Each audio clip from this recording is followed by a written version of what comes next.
The Ryan Ries Show from Southern California. This is The Ryan Ries Show. Post your questions using @Ryan Ries on his Instagram, Twitter, or Facebook.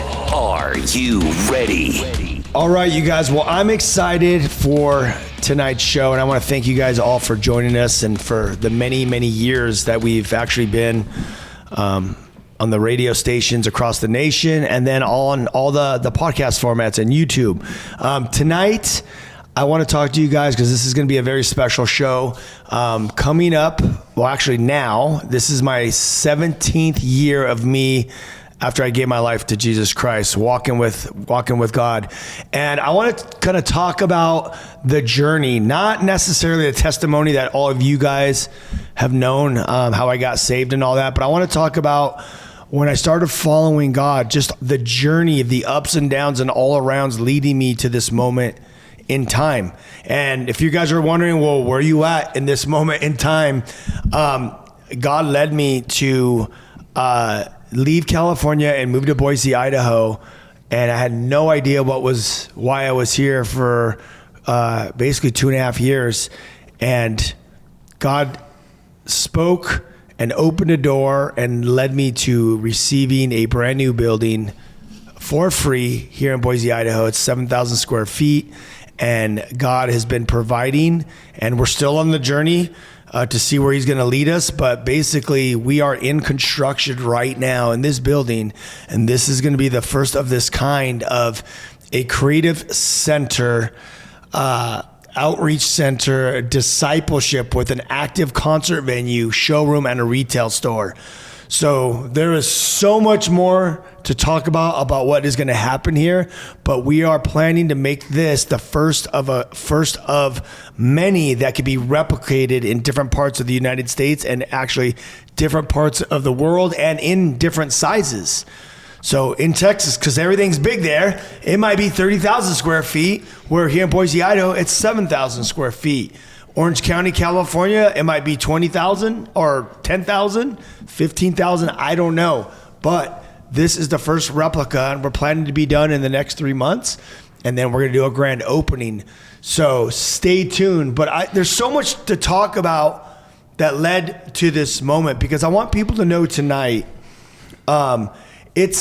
you look at Instagram, you look at social media, and you just see this highlight reel, or you see people on the stage speaking or whatever you see this highlight reel of someone's life, and you think, oh man, look at all this that is going on. They're touring globally, they're doing all this stuff, but there's so much crazy stuff that happens behind the scene. So much disciple. You have to be discipled. You have to be trained. You have to be disciplined. And the enemy, our great enemy, Satan, he comes after us like a roaring lion trying to devour us and our families, our kids, our friends, the work that God has put in front of us. But we know that greater is he that's in us than he that's in the world. So I want to just get into it. I have Brandon Phillips in studio. He's been on the show many times. He's actually overseen the building project up here in Boise, Idaho. He moved here from Orange County, California. And I just want to do, Brandon, I know you got some questions for me to really unpack this for the listening audience of stuff that they would want to know. But leading up to this moment, I grew up with my dad. He was a pastor, Ries of Calvary Chapel, Diamond Bar, and Calvary Chapel, Golden Springs in Diamond Bar. And I wanted nothing to do with God from a young age. All that to say, went after all the shiny objects of the world, sex, drugs, and rock and roll, found myself basically working in the music and skateboard industry, managed a professional skateboard team for 10 years of doing that, traveling the globe, OD'd in a hotel room for the third time of 9 days of cocaine, Xanax, and alcohol. And there's so much more to the story. You can look up iamsecond.com. They did an amazing film on my story. And all that to say, I find Jesus, I pray, I say, God, if you're real, prove that you're real, and I'll follow you wherever you take me. That day, February 21st, 2028, I said, God, take away all the drugs and the alcohol and pornography and all the issues in my life. And instantly he took away the drugs and the alcohol. And I stopped sleeping with girls immediately. And then later on, it took a process about 6 months to get rid of the pornography in my life. And then the cussing left, and then the cigarettes left about a year and a half later. And just a continual work. Am I perfect? Not by any means, but God did that work. And then he put a call in my life. He put on a call in my life to start telling my stories. But this is kind of where I want to pick up. When I gave my life to God, I had to just start reading, and I was going to church 7 days a week and praying. And I didn't know what God wanted to do, but I did know this is I started feeling a desire to reach people for Christ. But, and we could just kind of start the conversation here, is that, there was just so much corny stuff in the church world, especially from us. I mean, you were a team manager also for the professional snowboard brand. And when you come from the industry, and basically the industry and the tastemakers, we're showing from our industries what is cool, and we're leading the way in style, in the vibe, and in events, and that's we're on the forefront. Basically, that's what we do, right? So then getting saved, and I'm looking at the church world. I'm like, man, there's so much corny stuff, corny events, corny bands, corny music, corny, right? It's like adult Veggie Tales running around. Yeah, bunch of Veggie Tales. So I was like, instantly, I was thinking like, okay, if we're gonna do ministry, we got to do something that's like up to par with like where I'm standing in my life. Yeah. And I remember telling my dad, I said, Dad, he was doing these crusades, right? Which I thought was an old model, right?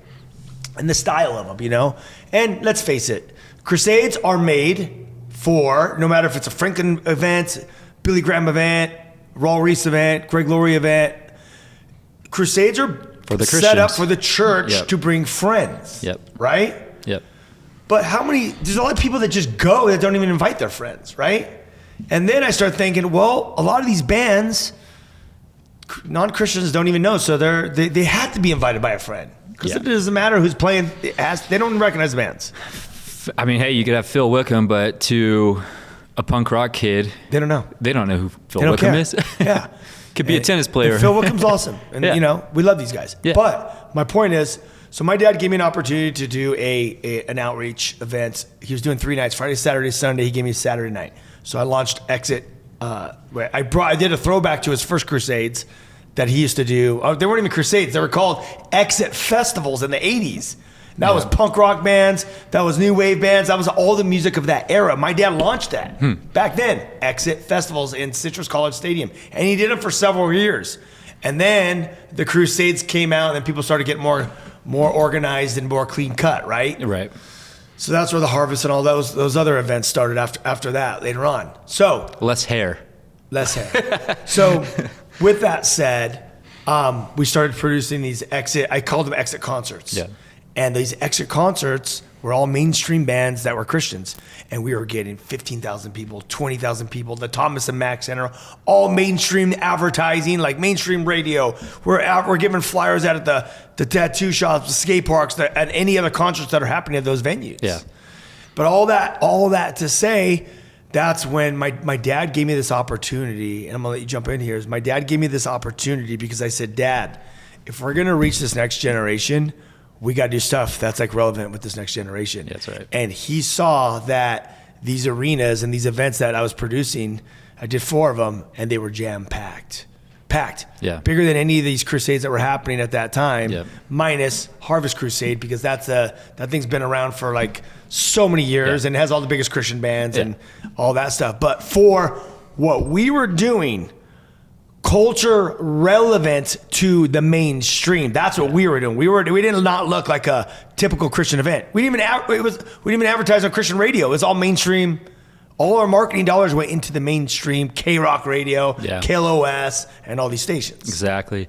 So that's big picture, right? God was giving you a vision to reach your people, right? The people that you knew the best, your generation and future generations. He was giving you a vision to be able to take what you knew, but transform it for the glory of God. Right. And before you even, that's how many years down the road from that moment in the hotel where you got the Gideon Bible? Where I started doing the events? Yeah. Well, so when I got saved, and about 5 months after that, my dad said that they were doing a crusade in downtown at the convention center. So it was radical. So I said, well, Dad, that's when I said, yeah, let me just jump in and give me the Saturday night. He was probably a little nervous, I would think, right? Yeah, I mean, I don't know. He didn't seem too nervous, but no, he believed in you. He saw the transformation. In the back of his mind, he was probably like, well, this is the thing, though. I was already producing music festivals with Circa. Yeah. I was already doing big music festivals in the mainstream. Yeah. So the event itself was going to pop off. Yeah. Now, is Ryan transformed by the Holy Spirit at that moment? Yeah. And it's like, yes, you were. And something personal, I think that the listeners could kind of relate to, because they hear that and you're like, maybe they know somebody who has had a radical transformation and they're kind of waiting to see if it's going to stick or not, if they're going to continue daily walking with the Lord. But they're struggling. And so one thing I wanted to ask is, you are in this world of team managing, skating, traveling. How, in that moment, did you leave that world and start to walk towards a life after Christ? Like, was it a difficult thing to leave those friends and find new friends? Did you have to? Okay. I want to address two things. What you were saying about that guy that you were talking about, that there could be someone that got saved and they don't know if it's going to stick or whatever. By me getting activated in service, I was struggling still, trying to figure things out. But I was serving. I said, Dad, let me help you do this event. And he gave me the keys to help produce the Saturday night event. So I got my foot into ministry, but I was planning to go back to the skate industry. Of course. I was just like, I want to help. So that doorway of my dad allowing me to serve at some capacity, that ended up later on giving me a hunger for ministry. So the service brought the strength to continue. Because if I wouldn't have done that, if I would have got into that thing, I would have just went back to the skate industry, because I would have been like, well, I don't know where I even fit into this church, because I didn't know where I fit in. But guess what? I fit in there in the music industry side of things. Yes. Or in the music festival side of things. So that process, when I gave my life to Christ, I still hung out with my friends, because we all skated and surfed. But so what happened was I just started skating and surfing more. I didn't party. I didn't go to the parties that night. I went to a couple, but I was bored out of my mind. I'm like, everyone's stoned and everyone's drunk. And I've been skating and surfing all day. I'm tired. Yeah. I'm going to bed because I'm going to get up at 5 a.m. I'm going to go surf in the morning.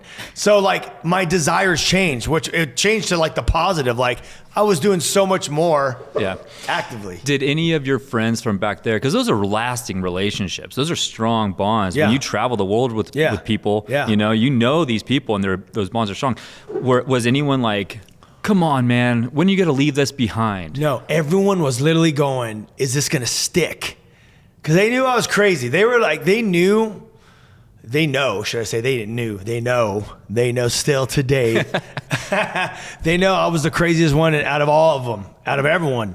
I don't care. I don't know any other crazier fools out there. Yeah. I mean, I was wild. Dude, it's like the Saul conversion. Yeah, it was, and that was the thing. The fact that I'm a Christian and things change, they're just like, whoa. Because they knew I was going to die the way I was going. Yeah. In a fight. I mean, we were getting brawls, taking people out, breaking bottles over people's heads, fighting, doing too many drugs. I mean, we were pirates, it was just wild. So sooner or later, I remember someone ripped us off on heroin down in Dana Point one time, dude.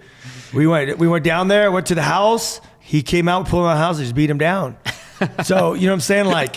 People, these are all the stories that I don't tell. People don't know. But the reality is, they saw that I gave my life to Christ, and that there was a change. So they were like, they knew that this was the best because we were friends. Yeah. They were like, this is the best for Ryan.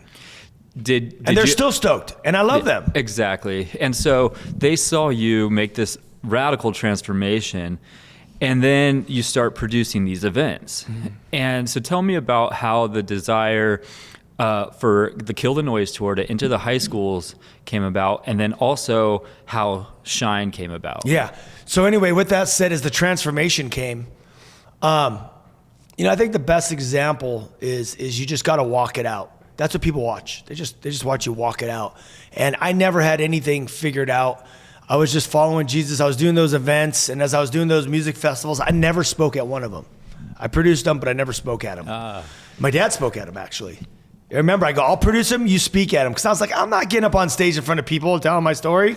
Like, that's crazy. You know, I always had, if I was going to get up on a stage, I'd have to have liquid courage. I'd have to be drunk and high. And then like sober, I'm like, heck no. So anyway, with all that said, I just remember I started like I'd be in the shower and I'd start thinking about ways to tell Jesus stories to like my friends. Like if I were to see you, I'd be like, oh yeah, this would be a cool way to like make it relatable. Yeah. You know, how would it make sense? Because it looked like Jesus and the disciples are like would remind me of like if it was all of our friends hanging out with Jesus. What language would he use? What would that look like with me, if all of us were like with Jesus, what would be happening in that environment if we all hung out every day? Right. Well, it's simple. It's like us all going on tour together with the Whosoevers.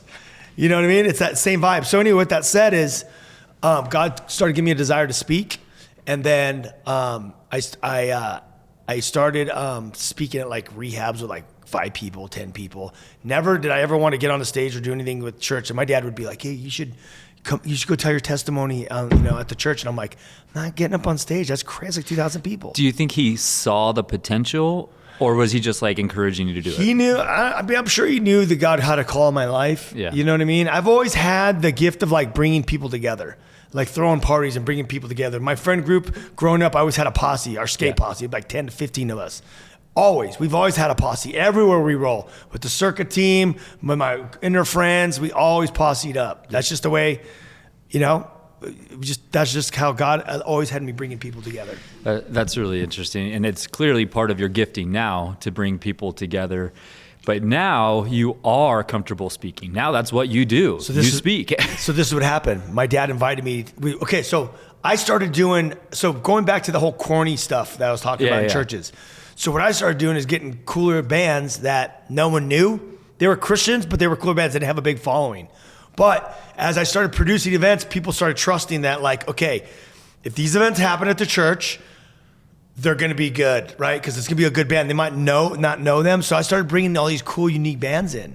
And people started trusting that the concerts are good. So then these cool indie bands and these cool like hip hop bands, these just cool like underground that aren't Christian, soccer mom vans. My wife has a soccer mom van now, but it's not on that traditional like mainstream music. It's like more like relevant to the culture. Yeah.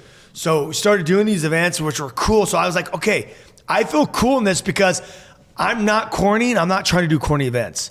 So I would bring in these cool bands and then the church and people would come out and there was just amazing, rad music. And then next thing you know, everyone's like, that band's amazing. I'm like, yeah, they're sick, but they're small, some little band, but they're amazing. They were still feeling it. They just haven't been discovered yet. Yeah. So anyway, I started doing those events. Then I got into I did an art show down in Pasadena, which was cool with a bunch of like, Christian Asoy and Lance Mountain and a bunch of like pro skaters, and like hot rods and stuff down in Pasadena.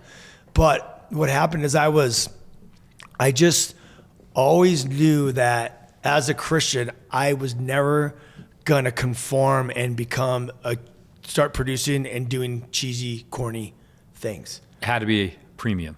Yeah, it has to be premium, or and it has to be. And if there's not a big budget, it just has to be amazing quality band. Like it can't be. They have to be cool. They have to be good. Like it can't just be a garbage. You think church is one of the reasons why they don't have that reach or that impact in their local community culture or whatever is because they're just kind of settling for it?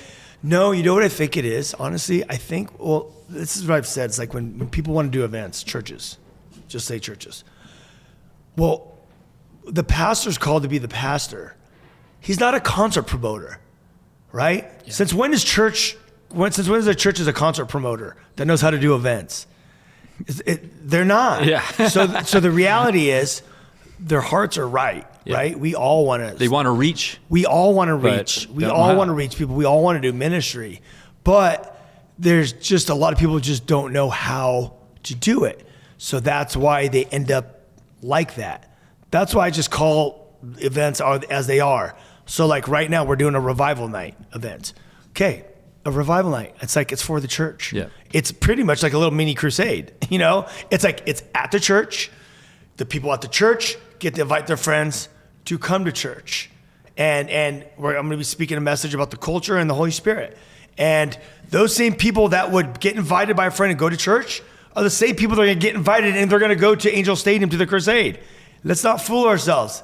It's the same people. Yeah. So that's why I'm like, okay, that is like a crusade.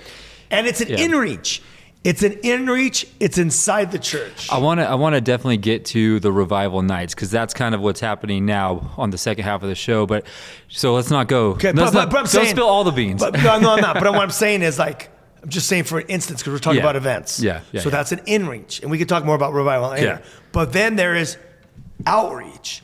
So now is an outreach where you get worship and you go into a park and you do a study. Are people going to identify and understand that? Are they going to be flocking because they're going to hear worship music? I'm not. I've seen them pop up in cities, like in downtown LA and different places where there's a lot of people. But then again, let's just be honest. They're usually empty. Yes, and the people that are there, it's the church. It's the church. It's their church. And So because I want you to break it down. So that to me, that doesn't make sense.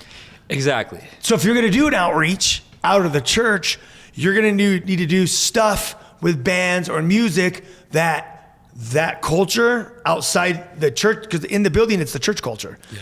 You got to do something that's going to reach those people that they're going to identify with and understand, and then you could testify and give the message. And that was kind of rolling back to what we started talking about is, being in the world but not of the world. Yeah. When you started your journey as a born again Christian, you didn't all of a sudden look at the skate industry and say, "You bunch of sinners, I'm out of here.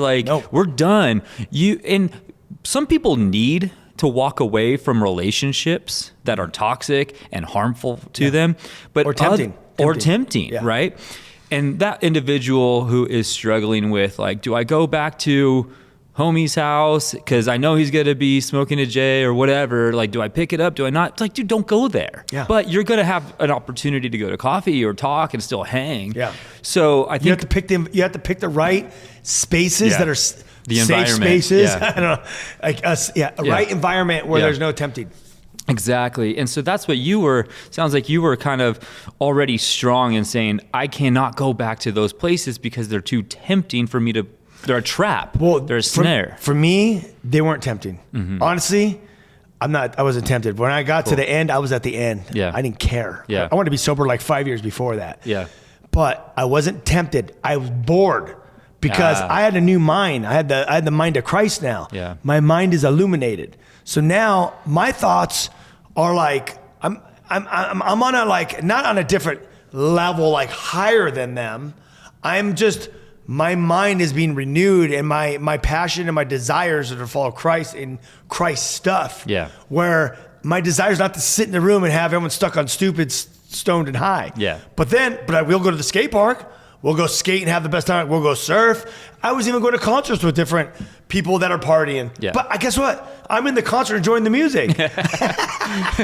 Why are you so happy? And still to date, I'm backstage at music festivals or on tour buses where there's coke and there's ecstasy and there's weed and there's strippers and Is that photo I saw? No, I'm just kidding. I'm bringing the gospel. Exactly. I'm bringing God called me, and I always go like the disciples. They went in twos. Yeah. For accountability. Exactly. But I think that there's still a culture within the church today, or even new believer Christians out there.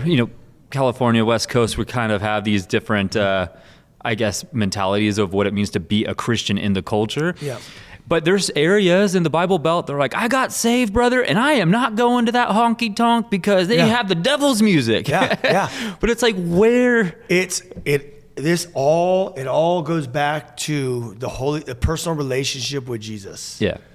I got invited to go by Annie Lober and the Hookers for Christ. They're a ministry that rescues strippers and human trafficking and porn stars. That's their ministry.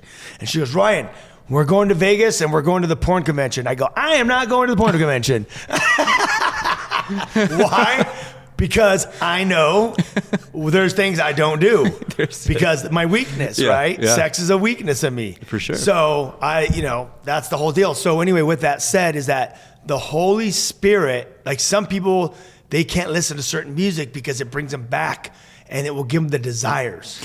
And that is so true, though, because when we are still sinners, there's these connections in our brain that Satan really loves. They're called strongholds. Yep.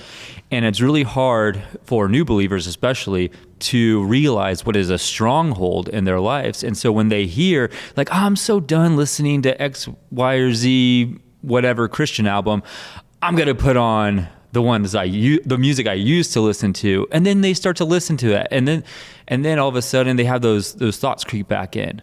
And so what you're kind of saying too is you make no provision to sin again. You're renewed. You're filling yourself. I'm doing my best, and you're filled by the Spirit by reading every day. If you don't read and pray, if you don't read every day, you're gonna get taken out. And the strongholds is, you gotta understand what a stronghold. There's an addiction. Yeah. Mainstream call it addiction, but a stronghold, it's like an addiction, but it's like demonically influenced. Yep. That's why it's so hard to break. That's why some people are like, I can't get this girl out of my life. Yeah. Like I was addicted to this one girl for a while, and she was addicted to me, and it all had to do with sex. It was just all crazy, just sex. Yep. No, I don't even know if we had any conversations. We were just smoking and drinking, and it's just all sex. Yeah. But it was this addiction through sex. But Yeah. it was a spiritual addiction where that was it. So with that said, you got to watch out for these strongholds. Yeah. Because you can be set free, but if you start listening to this stuff, if you listen to some stuff that's an artist that's not that they're a Christian, because non-Christians can sing about love and stuff. Yeah. But if they're an artist that you're listening to or a film you're watching that it's spiritual, has darkness behind it, the artist, if you go see who they are, that's going to have that influence that's going to come through the music. Exactly. And we are told to guard your eyes, to guard your ears, to guard your mind, because whatever you take in is the window to the soul. Yep. And we can be lights in the darkness, but if you are taking in garbage, you're going to be desiring garbage.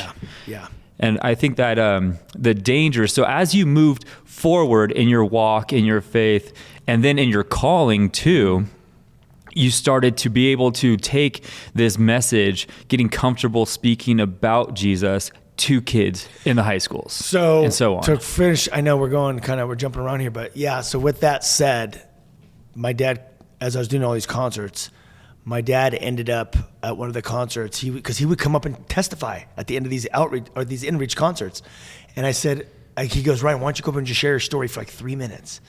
I go, fine, Dad, I'll go. So I went up, I shared my story, and then I go, well, my dad's gonna come out here and do an altar call and see if he wants to receive Jesus. And then turns out he went down the backstage, got in his car and left. He bailed. He left me on stage in front of 2,000 people. And with that said, I was standing on stage. All the lights are on me. The crowd's dark, because it's a concert setting. And I go, all right, well, if you want to receive Jesus Christ, come forward. And dude, people just started coming forward. And then I just said the sinner's prayer. And then the next day I got called in the office from our assistant pastor, Dale, my dad's best friend. Yeah. And he goes, Ryan, just so you know, like what happened last night, he's like, you have the gift of evangelism. So whenever you get invited to speak, you should just step out and just do it. Just keep doing it and you'll keep developing.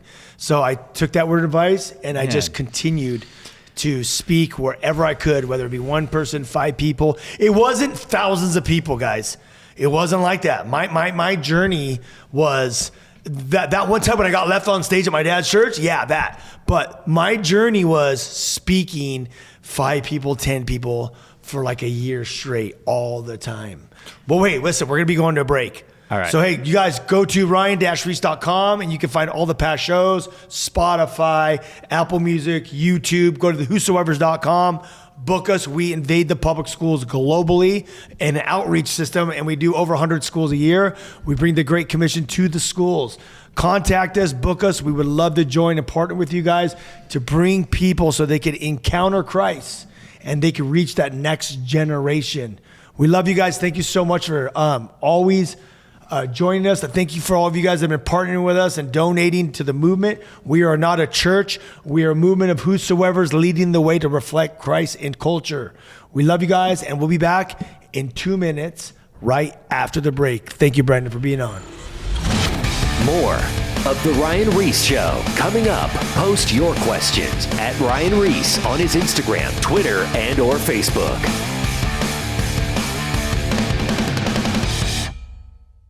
Now, back to The Ryan Ries Show. All right. Well, I'm back in studio with Brendan Phillips from the Whosoevers, and we were just talking about right at the break how when I got into speaking, and when God called me, it was first he called me to start doing the music festivals, and then my dad did all the speaking, and then my dad left me on stage one time, and that's when I realized I had the gift of evangelism, because I told people my story, and I said if they want to receive Jesus, come forward. And that's when I knew. So from that point, for me, is I didn't go, I need to be on every stage. I need to be on big stage. Well, that was never my thought process, because people come up to me after I get done speaking, they go, God's called me to speak, so can you book me? I need to be on the stage. And I'm like, well, go do what I did. And what did I do? I was going to rehabs, because you know why? I got saved radically out of drugs and alcohol and pornography. So I went to that audience, and it was a great training ground when I look back, because you start with this big story, but then the more you speak it, the more you see what you need to leave in and what you need to leave out, so it can be very condensed and powerful. Right. It's almost like these pivotal moments you got to go through in your life. It's like Instagram. You want to do a highlight reel of your life. So it's these powerful moments of the transformation process. I grew up this way. I did this. I got caught up in drugs and alcohol. I found God, and then boom, blank, blank, blank, and blank. And then it just hits hard. The refining, the developing doesn't come right away. Like you becoming a impactful, strong evangelist doesn't just happen overnight, right? Discipline and desire. It's a massacre at first. You're like, I don't even know what I said, but yet God still used the word vomit His grace. His grace. His grace. His and that's grace, the gift. yeah. It's the gift of evangelism. Yeah. Isn't it funny? So you probably had this experience one time where it's like, you don't even know what you said, but someone could have come up to you and be like, and I heard that loud and clear. And you're like, I said that? Yeah. And that's the Holy Spirit saying, yes, I have affirmed you. I've anointed you for this. And then as you go on, as the desire grows, the refinement happens, you tell us a little bit about Shine, because something happened in Shine that I want to point out, I think is a really important detail. But when did Shine start within that process? So as that process was, as I was speaking, and like you were saying, you're always going to be nervous because you don't know what you're going to say. You have it prepared in your mind, but what I've realized is that verse that says, don't worry about when you're going to open your mouth. God will basically fill it with the words, right? The Holy Spirit will speak for you. So when you go up, and as you start speaking, God will start putting thoughts of verses in your mind, thoughts of what to say, and then you just let it rip, and then at the end you're like, wow, that was God. Yeah. It's like that every time. Time. So then from there, as I was doing that, what in the heck led me? So from there, then I started feeling a desire to teach a couple verses, or like, more in depth, right? Well, I if you want to call it that, I would say more topical. I guess more in depth, other than just like skate park. Yeah. It was more in depth, but still, it was more in depth from. So you have testimony. Yeah. Testimonies in one format. Yeah. And then I started. I started like writing things down, some verses, and then some thoughts. Basically, just little very basic stuff. And then I would do it I would speak. I would do these things, these studies, and then they started developing a little bit more. I guess when I look back, it's kind of like I started doing like topical studies. Like I would have a theme verse, and then I would add other verses as I'm bringing my points down and my stories. I've always taught with like verses and pictures. Yep. That's the way I've always taught. Parables. It reminds me of like Jesus. They're parables. They're parables. Yeah, it's my own parable. Yeah, exactly. Yeah. So with that said, then I launched a tour. I came up with a message called Murder Your Flesh. Yeah. And it all was based on Romans 8:38. And this is happening during Shine? This is right before Shine. This is what led to Shine. Okay, cool. So I was testimony vibes. Yep. Because this is the process. Yep. Testimony vibes. And then I started putting like topical studies together, I guess, messages, if you want to call them that. They were so. And that came from your desire of the word Because I Internally. was reading and praying. I was Yes. praying, but I was reading and studying. You're getting the downloads. I was going to so many Bible studies that Yep. it was just oozing out of me, and I was Yep. just like, well, I teach like Jesus, a simple Jesus story. Yeah. And as I started doing these studies, I put together a message called Murder Your Flesh. And it was in 2010, and I prayed. I said, God, I have this message that you've given me. It's from Romans 8:13. If you live after the flesh, ye shall die. But if you live after the Spirit and do mortify the deeds of the flesh, ye shall live. So that was the theme: murder your flesh, deny self, and then basically pick up your cross and follow Jesus. So I connected with this rapper called The Rep, and I said, hey, dude, let's do a tour across the United States. And I said, God, let's pray that we get an RV and then we could just tour the whole states. Well, it just so happened someone gave us a brand new RV.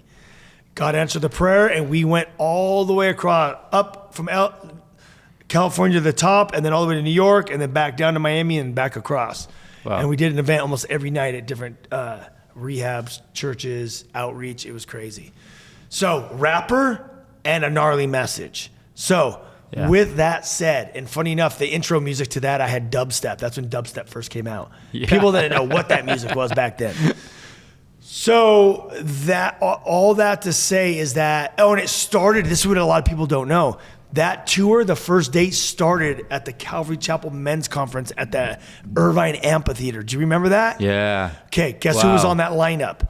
So Chuck Smith invited me to speak. Wow. At that Irvine Amphitheater conference.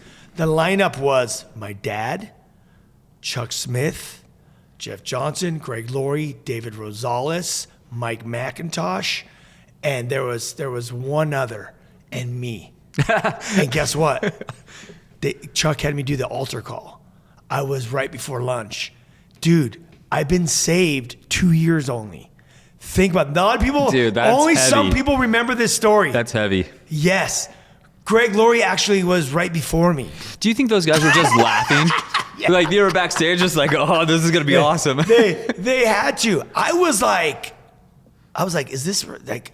You're like at a faint, See, pass out. all these OG legends of Calvary Chapel, these are the forefathers that have paved the way. These are the guys that we look up to. I look up to. These are the guys. They're inspirational. I'm like, what am I doing here? Brian Broders was on there too.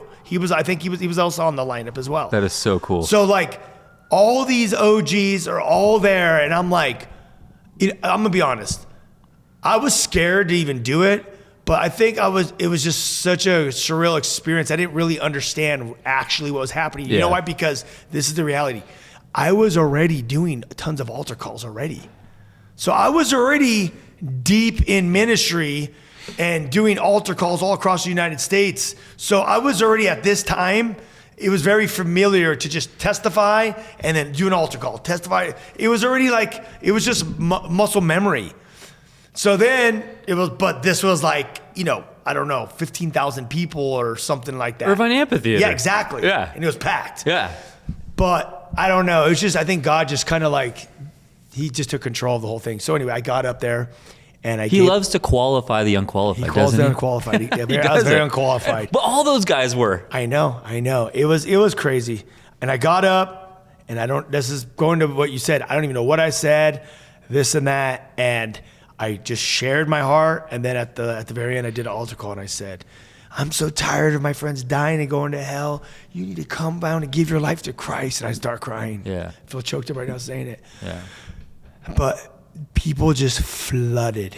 It was like people that were there, they're like, we'd never seen it at that men's conference. People were just running down to the altar because it's like a down amphitheater. And it just flooded. And that was my altar call. Wow. I'm so tired of seeing my friends die and go to hell. And they all came forward. I said, you need to repent and give your life to Christ.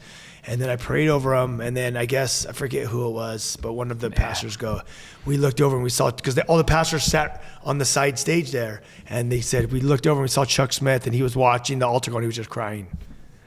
Dude, it was crazy. I'm getting choked thinking about it, but it was. God's so good, man. It was crazy because Chuck saw something in me that I didn't see. Yeah. And that later on, a couple of years later, that led, and Brian and my dad, these guys saw this stuff, and a lot of these other guys, but they invited me to come start to take over the Monday night Bible study at Calvary Chapel, Costa Mesa. And I was traveling so much, so I took it from Monday night to Saturday night. We started doing once a month Saturday night, and I never taught through a book of the Bible. Okay, here's another thing. I've never taught through a book of the Bible. I was doing topical studies, evangelism, and they go, we want you to teach at Monday night study. So I couldn't say no to Chuck, and then Brian was there too. Yeah, you can't. I couldn't say no to these guys. Yeah. And this is the thing, I didn't want to start teaching at my dad's church because I didn't want it to be like, well, Ryan's doing it because it's at his dad's church and naturally his dad's going to take a chance on him. Yeah. It's a given. I was like, God, if you want me to teach and you want to put me in this space in Calvary Chapel, then do it outside of my dad's church. Yeah. Do it through someone else. Almost like a foreign land. Yeah. So I know it's you and it's not, I'm just doing it because my dad told me to do it. And he told everybody else to show up. Yeah. And he told the staff, Ryan's going to do it. So it's his night. Show up, do it. No, I want it to be God. Yeah. So Chuck Smith, Brian Broderson brought me in and I started teaching weekly. And then that once a month went from once a month, and then it turned into a weekly Bible study. And then it expanded to my dad's church on Sunday night. Whoa. So I had 2 Bible studies. Same message, same service, Shine. It was called Shine. Yep. And I got it from when, at the end of every Chuck Smith Bible study, he'd always sing, the Lord bless thee, the Lord keep thee, make his face shine upon thee and be gracious to thee. That whole song. Yeah. So I named it after that verse that Chuck would always sing. Yep. So it's kind of like contributing to like Chuck honoring him in my way. life, how God has used them and continues to use them. But it was also at Costa Mesa, but then that turned into Calvary Chapel Diamond Bar and I did it for 3 years straight, and God taught me how to teach. I taught through James, I taught through Mark, and I taught through half of John, and it was like a half chapter at the time. And the only reason that got shut down after 3 years on the money, the same weekend I started, it ended at 3 years. And the only reason it stopped is because I had triplet daughters, and I got taken out of ministry for a minute. Okay, and this is exactly where I was leading with asking that. And this is so incredible. When you're describing the amphitheater experience and guys running down, I literally was thinking of like Walmart on Black Friday, of people just like going over. They were running. All that stuff. But check this out. As you're doing this, I think people have heard now your testimony, and you mentioned your triplet daughters. Yeah. In the midst of stepping out in faith and following the call of God on your life, I'm sure there was things that you were repenting of, asking God, could you ever reconcile these mistakes in my life? Tell us about the moment you met Crystal, because didn't you meet Crystal within those 3 years? I did. I met Crystal. What's crazy is I used to make a joke that I needed to do a night in Orange County. I needed to be a resident there so I can meet my wife, because a lot of people don't know this, but I've been living in Orange County majority of my life. Right. I grew up in LA, but everyone always thinks I live out by my dad. I've been in like South County. Yeah. So I got to start teaching tonight in Orange County because I got to meet a girl that's close. For sure. So I met her at the first Shine, the first one, and that's when I shared my testimony. It wasn't when I was teaching. And this was it was like the Orange County one? The Orange County one? Orange County, Calvary Chapel, Costa Mesa, the first one. I met her there at that Shine. It was the first one.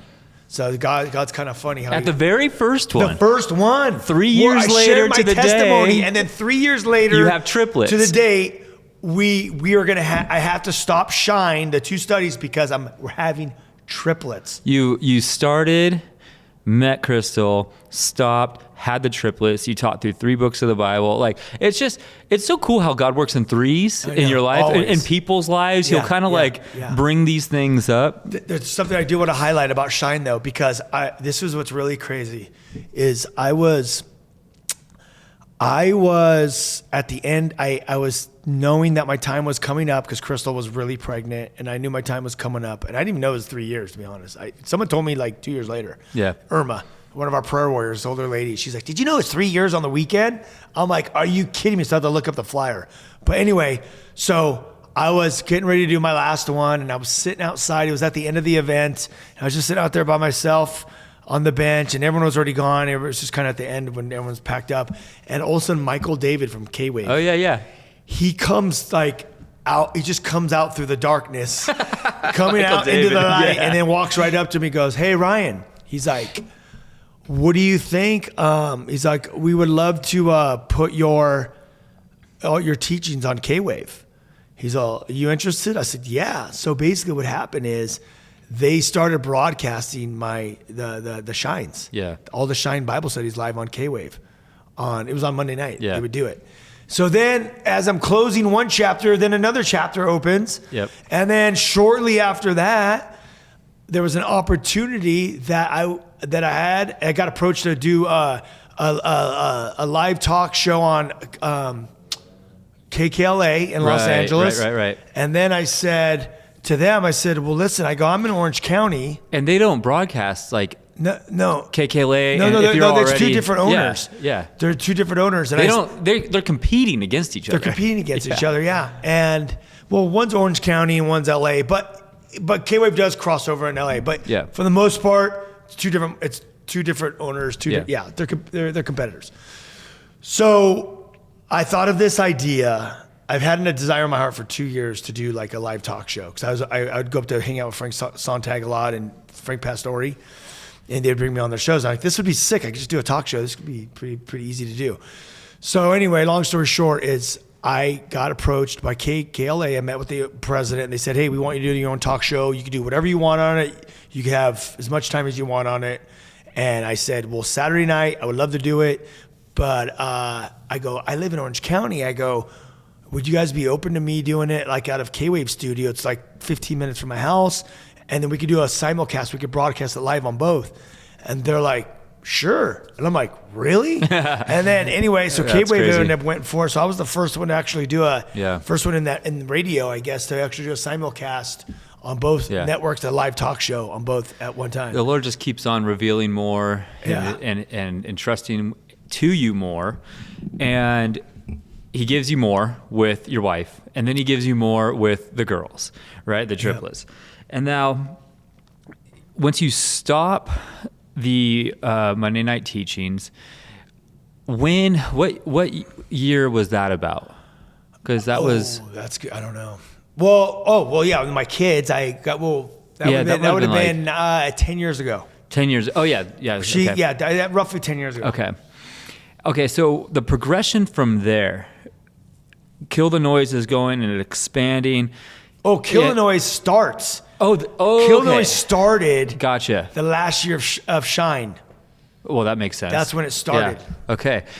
And so you turned your focus kind of back in from the church back into the public schools, because that's where the battleground was. So this is what's interesting. During Shine, when I was teaching the 2 times a week, I wasn't traveling as much because it was just full on. Like I had 2 church services. Yeah, it takes a lot to prepare for. Yeah. So I was doing 2 church services. So I was very intense. Like God was teaching me how to teach. Those 3 years, he taught me how to teach. That's cool. I mean, I'm not saying I'm a great teacher, but I'm saying for what I do know, for what I do.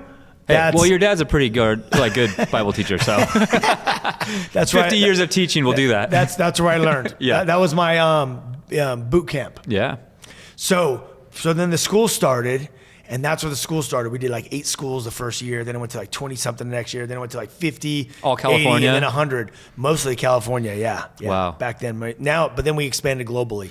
And this is so cool too, because BC, before Christ, Ryan, you were all over the map, all over the world, right? Yeah. You're traveling 9 months out of the year. 9 months. And now, fast forward, you're still all over the world, but this time almost retracing those global steps, but redeeming what was broken in those past, right? Yeah.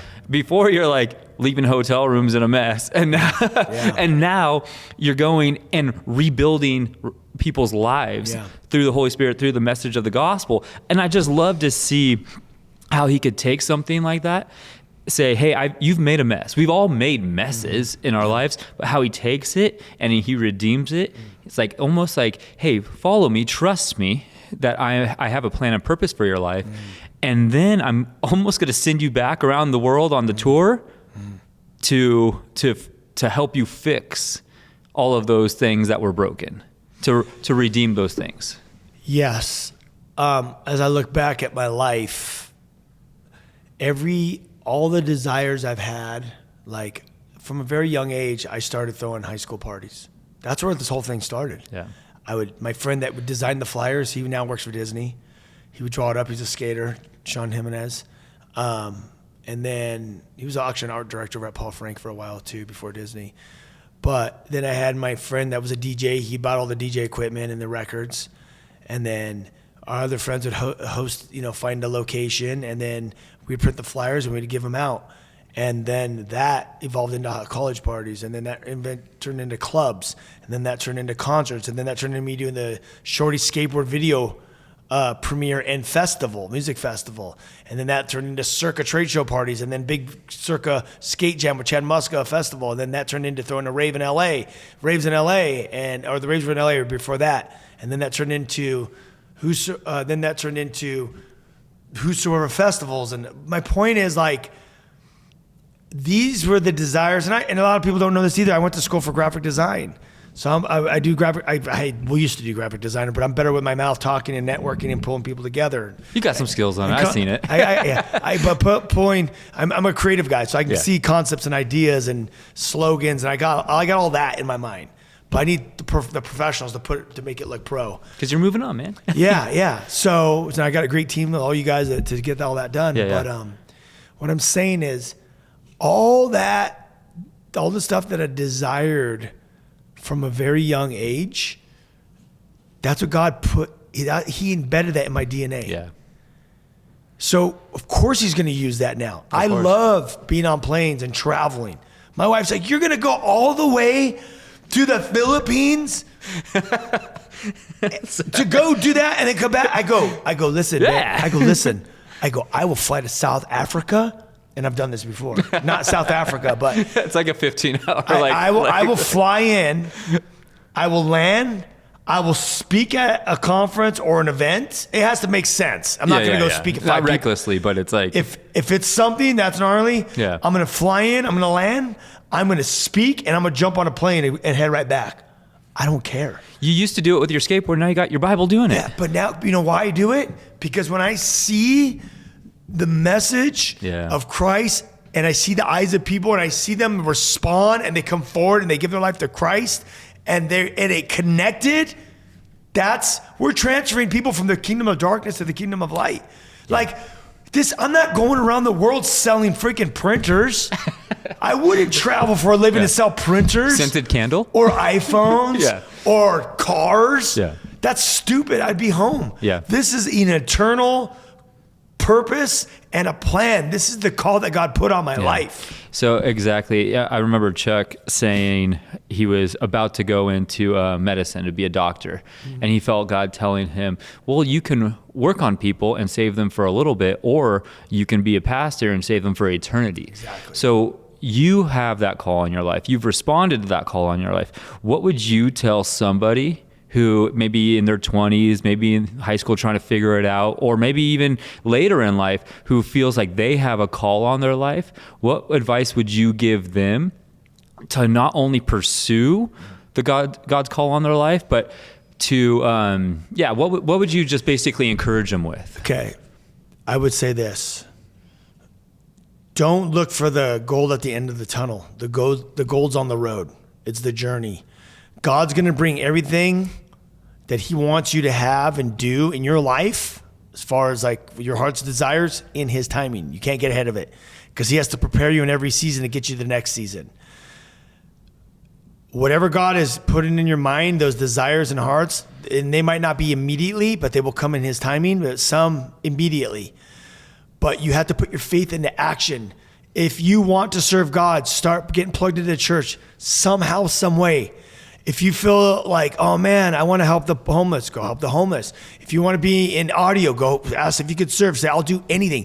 Just get your foot in the door and serve for free and be available, because one door will lead to another door and another door to the other door. What's that one verse that says, submit all your ways to the Lord and lean not on your own understanding. Commit all your ways to the Lord and he will show you what paths to take. Yep. Paths with an S. All these different paths will show you to the right path. And it's one by one, but you have to commit all your ways to the Lord. Mm-hmm. And nothing is too small. God wants to see, it's all about character. He wants to see your heart. Yeah, he who is faithful with a little can be trusted with a lot, like right? don't look for the big stuff. I never looked for the big stuff. No. Everything that I got thrown into, I got thrown into it. Yep. I wasn't looking. Remember, going back to the beginning, I was like, I don't want to do church stuff. I'm like, I'll help, whatever. But I'm like, I was planning to take a year off as I was getting clean and go back to go work in marketing in the office. I had no plans on being in ministry for a year. Man. But because I was serving, I got in and I was able to serve and help. Yeah. That led me to going, I want to tell people about Jesus. It's the most important work you could have ever do. Yeah. Right? And it's probably more natural right now than could you ever go back and work a marketing desk job? Stupid.